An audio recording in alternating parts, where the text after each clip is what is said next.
God calls us to build habits for lasting happiness by uniting our will to His. Great-heartedness is an important virtue to help reach this goal. The virtue of great-heartedness, or magnanimity, is the habit of knowing that you are called to do great things and daring to do them with confidence.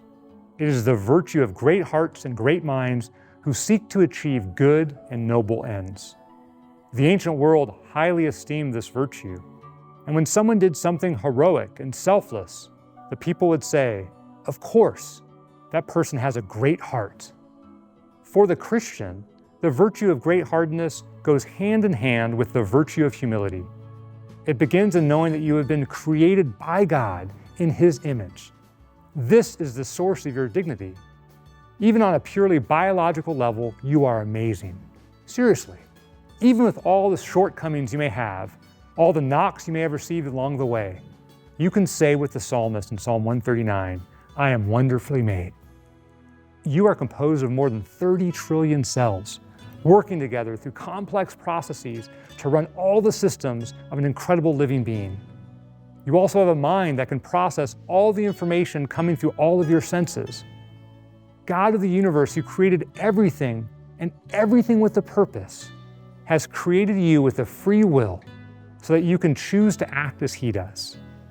God has placed you in this world in a certain place and time and with a certain mission.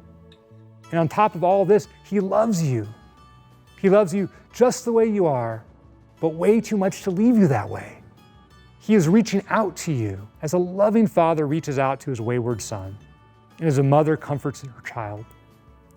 As a Christian, your dignity comes from being loved into existence by God and joined to His church through baptism. And yet the knowledge of this dignity is what prompts great-hearted Christians to do great things for God as a response to His love. Every Christian aware of his or her dignity as a son or daughter of God should seek nothing less than greatness.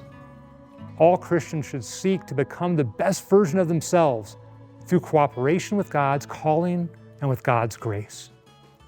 Small-mindedness, on the other hand, is a habitual telling yourself that you can't, when in actual fact you can if you make the effort. Small-mindedness is based on the lie that directly attacks your dignity and your ability to do great things for others and for God. However, as St. Paul said, "I can do all things in Him who strengthens me." In truth, the gifts that we have been given are never just for us. They are meant to glorify God and to serve others. While small-mindedness subtracts from the world, great-heartedness adds to the goodness and the bounty of the world. We need more great-hearted men and women. Learn how to build habits for lasting happiness by ordering your copy of our Ignatius Press book entitled The Willpower Advantage today.